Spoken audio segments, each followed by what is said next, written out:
जय हिंद दोस्तों, आज हम बात करेंगे बिहार सरकार सामाजिक सुरक्षा पेंशन योजना के अंतर्गत संचालित होने वाले विभिन्न पेंशन योजनाओं के बारे में।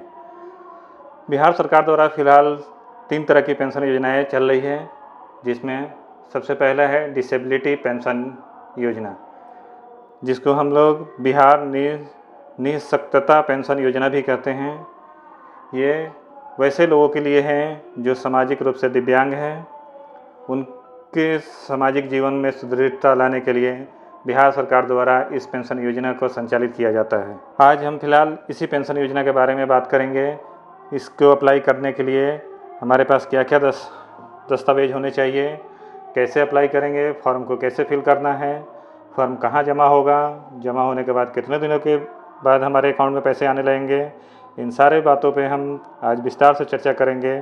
सबसे पहले तो इसमें बता दें कि आपको बेनिफिट क्या मिलने वाला है जिसके लिए आप अप्लाई करेंगे। तो दिव्यांग पेंशन योजना में जब आप अप्लाई करते हैं और आपका फॉर्म अप्रूवल हो जाता है तो आपको हर महीने 1100 रुपये की राशि आपके अकाउंट में ट्रांसफ़र कर दी जाती है बिहार सरकार द्वारा। अब हम बात करेंगे कि इसके लिए हमें क्या क्या डॉक्यूमेंट्स देना होगा ताकि हमारा दिव्यांग पेंशन योजना पास हो सके और हमें भी 1100 रुपये की राशि हर महीने हमारे अकाउंट में मिल सके। तो सबसे पहले तो अगर आप दिव्यांग हैं तो आपके पास दिव्यांगता प्रमाण पत्र होना चाहिए, जिसको यूडीआईडी कार्ड भी बोला जाता है आज के डेट में, यूनिक डिसेबिलिटी आइडेंटिटी कार्ड, जो भारत सरकार द्वारा बनाई जाती है। इससे पहले एक दिव्यांगता प्रमाण पत्र बनता था, येलो कलर का पेज होता था, उस पर बना के सर्टिफिकेट दिया जाता था। अभी के डेट में वो बंद कर दिया गया है। अब सभी को उसकी जगह पे यूडीआईडी कार्ड बना के दिया जा रहा है, जो 10 साल के लिए वैलिड होता है। तो सबसे पहले आपके पास तो दिव्यांगता प्रमाण पत्र यानी यूडीआईडी कार्ड होना चाहिए। और ध्यान रखने की बात यह है कि इसमें जो आपका डिसेबिलिटी परसेंटेज होगा वो 40% से कम नहीं होना चाहिए। मिनिमम 40% और प्लस इसके जो भी हो, मैक्सिमम जितना भी हो। ज़्यादा होगा तो उससे कोई ज़्यादा बेनिफिट नहीं मिलने वाला है, लेकिन 40 से कम होगा तो आपको ये बेनिफिट, ये पेंशन योजना का लाभ आपको नहीं दिया जाएगा। ठीक है। अब दिव्यांगता प्रमाण पत्र या यूडीआईडी कार्ड बनाने के लिए कैसे बनाएं, इसके लिए हम अलग से वीडियो ला देंगे, उसमें देख सकते हैं। जिनका नहीं बना हुआ है उस वीडियो को देख के अपना यूडीआईडी कार्ड बनवा लेंगे। ठीक है। दूसरा जो आईडी है, आपके पास आधार कार्ड होना चाहिए। आधार कार्ड में इसमें देखिए, इस स्कीम के तहत आपका कोई एज लिमिट नहीं रखा गया है। आप किसी भी एज ग्रुप के हो सकते हैं, उससे कोई मैटर नहीं है, आप इस पेंशन के लिए एलिजिबल हैं। तीसरा चीज़, आपके पास बैंक अकाउंट होना चाहिए अपना, मान्यता प्राप्त गैर सरकारी या सरकारी बैंक में आपका बैंक का पासबुक हो, उस अकाउंट नंबर, आईएफएससी कोड की ज़रूरत पड़ेगी फॉर्म पे, ताकि वहाँ से आप देख के फॉर्म को फिल कर सकें। चौथी चीज़ जो है, आपका एक अपना फ़ोटो होना चाहिए, एक वैलिड मोबाइल नंबर होना चाहिए जो आपका बैंक से भी जुड़ा हो, जिससे बैंक से भी टाइम टू टाइम आपके पास नोटिफिकेशन या मैसेज आते रहें।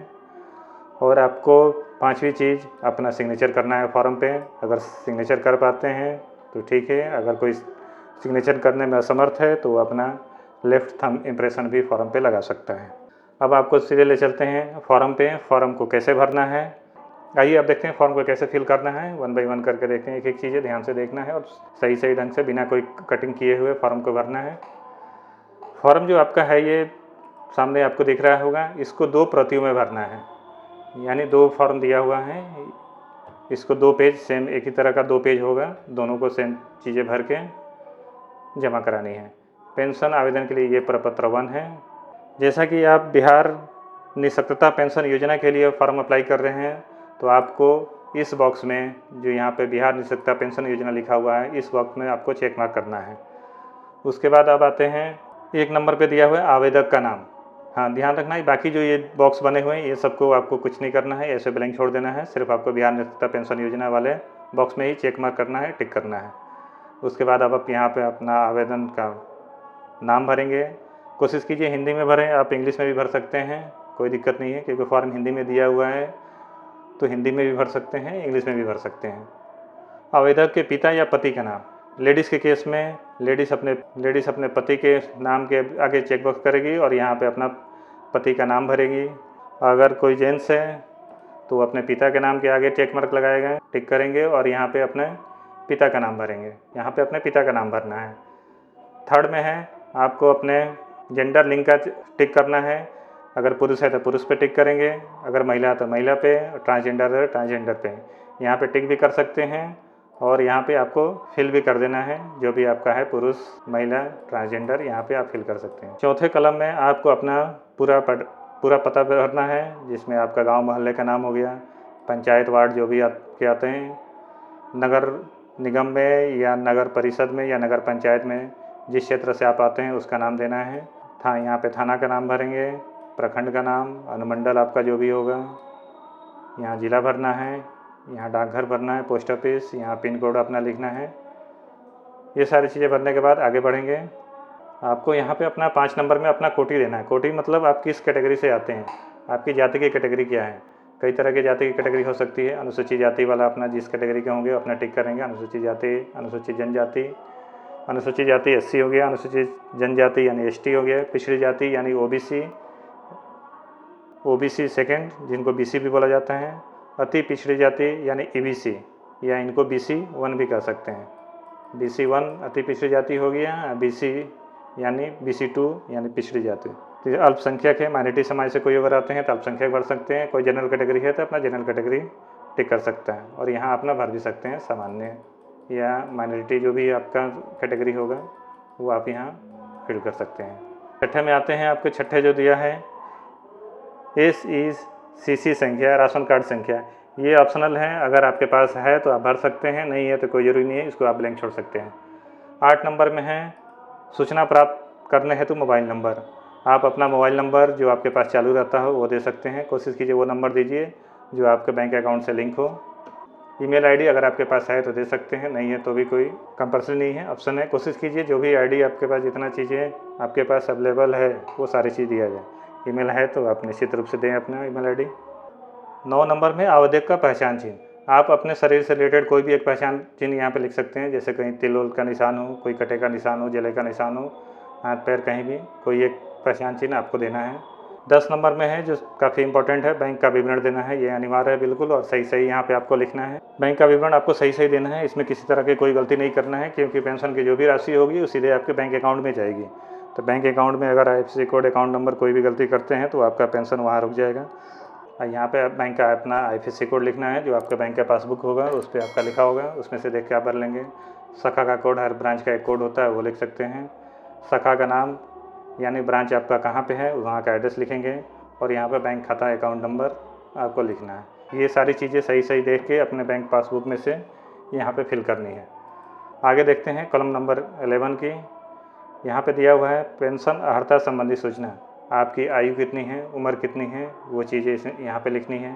निर्वाचक परिचय पत्र के अनुसार जन्म नंबर, वोटर कार्ड बना हुआ है तो उसमें आपका डेट ऑफ बर्थ क्या लिखा है उसको यहाँ पे फिल करना है। आपकी इनकम कितनी है। ध्यान रखने बात यह है कि दिव्यांगता पेंशन योजना में आपका इनकम का कोई लिमिट नहीं है और ना ही उसका कोई आपको प्रमाण पत्र देना है।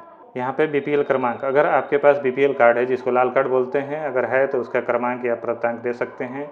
दिव्यांगता पेंशन योजना के ये सारी डिटेल आपको देना कोई अनिवार्य नहीं है, अगर है तो दे सकते हैं, नहीं है तो कोई दिक्कत नहीं है, आप आगे बढ़ेंगे।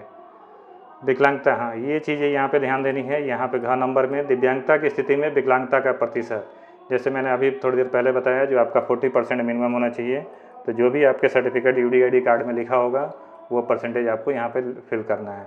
ध्यान रखना है, दोबारा रिपीट कर रहा हूँ मैं, 40% से कम आपका दिव्यांगता का प्रतिशत नहीं होना चाहिए, इससे मैक्सिमम कितना भी हो सकता है।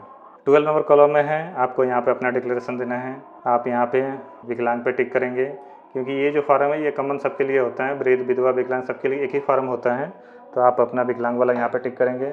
आप यहाँ पे दोबारा से अपना नाम फिल करेंगे, यहाँ दोबारा अपना नाम फिल करना है, यहाँ अपना ज़िला का नाम लिखना है।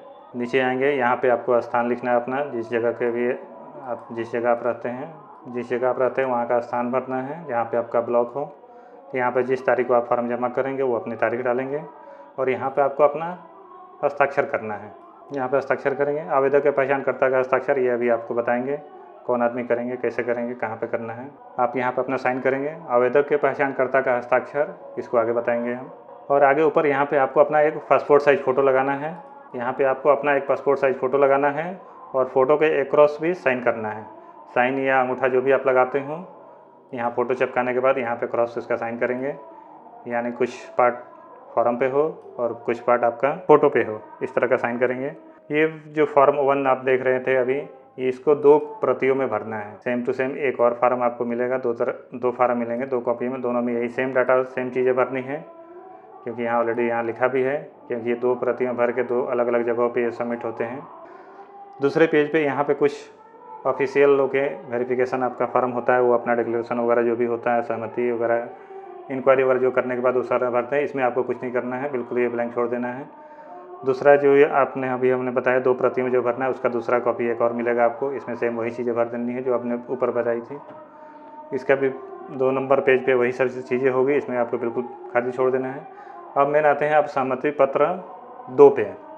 ये सहमति पत्र वैसे एक तरह से आपका एप्लीकेशन है शाखा प्रबंधन के नाम पे, जिसमें ये कहा गया है कि आपका जो खाता है उसको आधार से UDID नंबर से जोड़ना है और सहमति देना है, ताकि आपका पेंशन उनके बैंक खाते में सुचारू रूप से आता रहे, किसी तरह की कोई बाधा ना उत्पन्न हो। एप्लीकेशन लिखने के लिए जैसा कि यहाँ पे फॉर्मेट बना हुआ है, सिर्फ आपको जो डिटेल भरनी है वो भरनी है।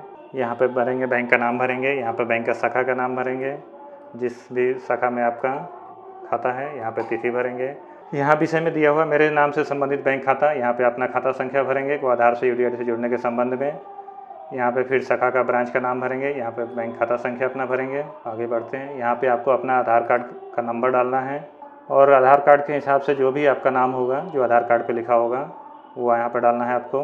आगे बढ़ते हैं, यहाँ पे आपको अपना नाम लिखना है, आपको यहाँ पे अपना नाम लिखना है और यहाँ पे एक सिग्नेचर करना है आपको, सिग्नेचर या अंगूठे का निशान ध्यान रखेंगे। अगर साइन करते हैं तो ठीक है, नहीं तो अंगूठा अगर लगाएंगे तो लेफ्ट बायां हाथ के अंगूठे का निशान यहाँ पे लगाना है। यहाँ पे फिर से अपना मोबाइल नंबर डालेंगे, ईमेल ID डालेंगे। आगे बढ़ेंगे यहाँ देखेंगे वैसे लिखा हुआ है यहाँ पे बैंक प्रयोग के लिए, लेकिन ये आप डिटेल खुद से भर के देंगे उनको, ताकि आसानी रहेगी। कई बार केस में खुद कहते हैं कि आप भर के दीजिए, कोई बात नहीं, जो आप डिटेल है वो अपना डिटेल इसमें भर कर दे सकते हैं। पुरुष है तो श्री को टिक करेंगे, अगर लेडीज़ है तो श्रीमती पे टिक करना है। आगे आप यहाँ पे अपना नाम लिखेंगे, यहाँ पे बैंक का नाम लिखना है, यहाँ पे बैंक का ब्रांच शाखा का नाम लिखना है, यहाँ पे आपको अकाउंट नंबर लिखना है अपना, यहाँ पे आपको आधार संख्या और यहाँ पे जो आधार से जुड़ा हुआ मोबाइल नंबर होगा या बैंक का पासबुक से जुड़ा हुआ जो मोबाइल नंबर होगा, फिर से डेट डालना है। इस फॉर्म को भरने के बाद आपको अपने शाखा ब्रांच में, बैंक के शाखा में जाना है। वहाँ पे बैंक प्राधिकार द्वारा जो भी ऑथराइज पर्सन होंगे उनसे यहाँ पे अपना साइन और मुहर करवाना है। उसके बाद आगे देखते हैं, एक और फॉर्म है जो सहमति पत्र 1 के नाम से है। इसमें आपको बस अपना जेंडर टिक करना है, श्री श्रीमती, मेल के लिए श्री। यहाँ पे आपको अपना नाम भरना है, यहाँ पे आपको आधार संख्या देना है अपना, यहाँ पे मोबाइल नंबर देना है। आगे बढ़ेंगे, यहाँ पे आपको साइन करना है, यहाँ पर आपको साइन या अंगूठे का निशान देना है जो भी होगा। यहाँ पे डेट भरना है, जिस तारीख में फॉर्म भर रहे हैं, यहाँ पे नाम देना है, यहाँ पे अपना पूरा एड्रेस लिखना है। और यहाँ पे मेन चीज़ अब आई जो मैंने अभी पहले पेज पे बताया था, पहचानकर्ता का हस्ताक्षर जो करना था। यहाँ पे आपको अपने कोशिश कीजिए किसी जनप्रतिनिधि के द्वारा अगर सिग्नेचर हो जाता है तो किसी जनप्रतिनिधि का साइन करवा लीजिए। अगर नहीं हो पाता है तो आप किसी भी गांव मोहल्ले का जो आपको जानता पहचानता हो, एज ए गवाह के रूप में, पहचानकर्ता के रूप में, आप उनका यहाँ पे सिग्नेचर, यहाँ पे उनका नाम और पूरा पता यहाँ भरवा सकते हैं।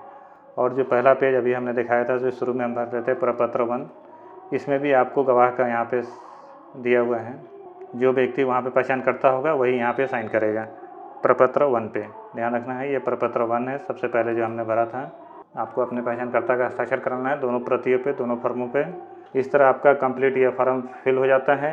इसके साथ में हम, जैसे कि हमने पहले ही डॉक्यूमेंट्स बताए थे, जो आपको डॉक्यूमेंट्स लगाने हैं, अपना दिव्यांगता प्रमाण पत्र लगाना है, इसमें आधार कार्ड लगाना है, बैंक पासबुक लगाना है, फ़ोटो लगाने हैं, इन सब पे अपना सिग्नेचर करना है। फॉर्म जो आपने फिल करा है इसको साथ में ध्यान रहे, यहाँ फ़ोटो लगाना नहीं भूलिएगा, दोनों पेज पे एक एक फ़ोटो लगानी है। इन सारे काम करने के बाद सारे डॉक्यूमेंट्स की आपकी फ़ोटोकॉपी, उस पर सब पे अपना सिग्नेचर या अंगूठे का निशान लगाना है। ध्यान दीजिएगा, ये सारे फॉर्म को भरने के बाद, सारे डॉक्यूमेंट्स को लगाने के बाद आपको अपने ब्लॉक के RTPS काउंटर पे जाना है। RTPS काउंटर होता है हर ब्लॉक में आपके, वहाँ पे जाएंगे, वहाँ पर आपका ये फॉर्म ऑफलाइन जमा किया जाएगा। जिस किसी भी व्यक्ति का ये फॉर्म है वो खुद वहाँ पे फॉर्म अपना लेके जाएंगे, क्योंकि वहाँ पे लाइव फ़ोटो खींची जाएगी। RTPS काउंटर पे आपका फॉर्म सबमिट हो जाएगा। सबमिट होने के बाद से फॉर्म की जो भी आगे की प्रोसेस होंगी, वेरिफिकेशन वगैरह, वो सब किया जाएगा सरकार के द्वारा। फॉर्म वेरीफाई होने के बाद आपकी जो पेंशन की राशि 1100 रुपये पर महीने की है, वो सीधे आपके बैंक अकाउंट में हर महीने की 10 तारीख से पहले, जैसा कि माननीय मुख्यमंत्री नीतीश कुमार जी ने कहा है कि पेंशन की राशि हर महीने की 10 तारीख से पहले आपके अकाउंट में क्रेडिट कर दी जाएगी। इस तरह आप अपना दिव्यांगता पेंशन बना सकते हैं। वीडियो देखने के लिए आपका बहुत बहुत धन्यवाद।